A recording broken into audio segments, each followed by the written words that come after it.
सम्मानित देशवासियों, मैं एस.एल. ठाकुर, राष्ट्रीय समाजवादी जन क्रांति पार्टी के अध्यक्ष, उत्तर प्रदेश वाराणसी से।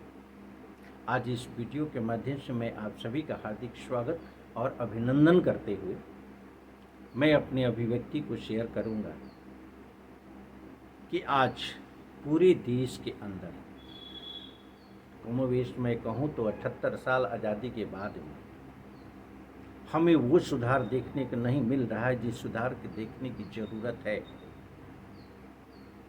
हमारा देश कहाँ जा रहा है, किस रूप में? हमारे देश के मुखिया माननीय प्रधानमंत्री का स्टेटमेंट 80% आबादी गरीबी रेखा के नीचे जीवन यापन करने को मजबूर।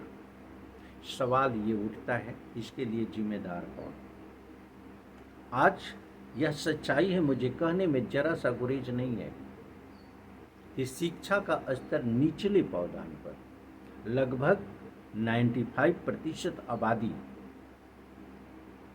अपने नागरिकता के अधिकार और कर्तव्य को नहीं जानती। ये ब्रॉड स्केल के सर्वे के आधार पर मैं बातें कर रहा हूँ।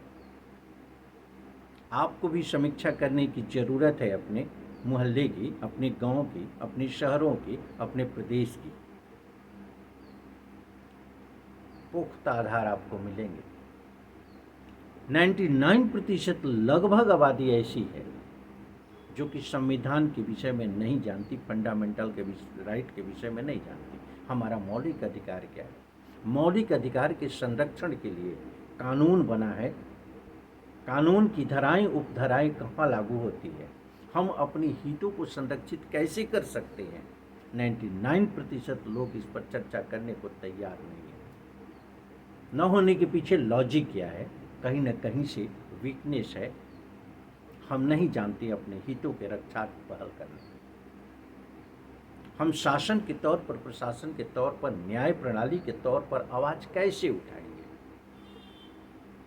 अगर हम आवाज उठाने का प्रयास करते हैं, अधिकतर ऐसे भी लोग हो सकते हैं, ये कहने में कहीं से कोई संशय नहीं है कि जानते हो लेकिन उनके पास अभिव्यक्ति नहीं है। कितनों अच्छी किताब हो और उसे बंद रखा जाए तो उसका कोई मीनिंग नहीं होता।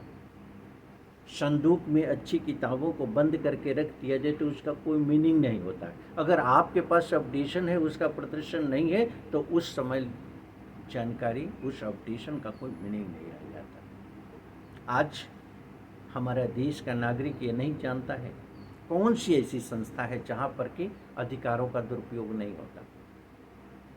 कौन सा ऐसा शासनिक क्षेत्र है, प्रशासनिक क्षेत्र है जहाँ संविधान और कानून का उल्लंघन नहीं होता। इसके लिए जिम्मेदार कौन? क्या हम आवाज़ उठाते हैं? आज आवाज़ उठाने की ज़रूरत है, क्योंकि बिना आवाज़ उठाए उसमें आमूल-चूल परिवर्तन की उम्मीद रखना यह हास्यास्पद लगता है।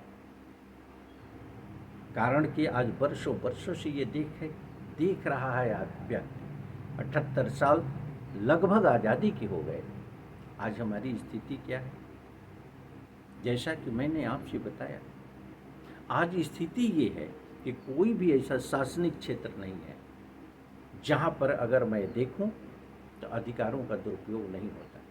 क्या ये सवाल नहीं उठता कि देश के अंदर होने वाले चुनाव को पूरी तरह से सूचना और पारदर्शिता के अंतर्गत संचालित किया जाए? क्या ये जन जन की आवाज़ नहीं होनी चाहिए कि चुनाव में होने वाले खर्चे को पारदर्शी किया जाए, या बताया जाए कि चुनाव में पैसे कहाँ से आते हैं और कहाँ खर्च होते हैं? नामांकन की प्रक्रिया जब अपनाई जाती है, नामांकन के अंतर्गत ऑथेंटिक सूचनाएं दी जाए जिसमें कहीं किसी तरह की त्रुटि की गुंजाइश न हो, मानवीय गलती को छोड़कर। क्या आप नहीं जानते हैं कि उसी चुनाव प्रणाली को लेकर के जब मतदाता सूची को लेकर के शिकायतें होती हैं, एक मत से सरकार बनती है और एक मत से गिर जाती है, उस कंडीशन में लाखों लाख मतदाताओं का मतदाता सूची से नाम बाहर हो जाना, ये कहाँ तक न्याय संगत है? जिसको लेकर के तमाम तरीके की आवाज़ें उठती हैं, तमाम आरोप प्रत्यारोप लगते हैं, उस समय हमारा भारत निर्वाचन आयोग कहाँ रहता है, किस रूप में कार्य करता है कि प्रमाणित तौर पर हुई त्रुटियों को दुरुस्त नहीं कर सकता। चाहे वो जिला कार्यालय के स्तर पर बातें हों, चाहे प्रदेश स्तर के कार्यालयों की बातें हों, चाहे केंद्रीय स्तर के कार्यालयों की बातें हों, इसके लिए जिम्मेदार कौन? 18 साल से ऊपर का व्यक्ति जो मतदाता सूची में जिसका नाम होना चाहिए, अगर उसका नाम नहीं है, उसका नाम दर्ज नहीं है, तो इसके लिए जिम्मेदार कौन? करोड़ों रुपए खर्च क्यों किए जाते हैं संस्थाओं के ऊपर? लाखों लाख लोग एम्प्लॉय के रूप में क्यों होते हैं इन संस्थाओं के अंदर? उनकी जिम्मेदारियां क्या है? ये सवाल नहीं उठता है कि हम देश के प्रत्येक नागरिक ये सवाल पूछें, आगे बढ़ें।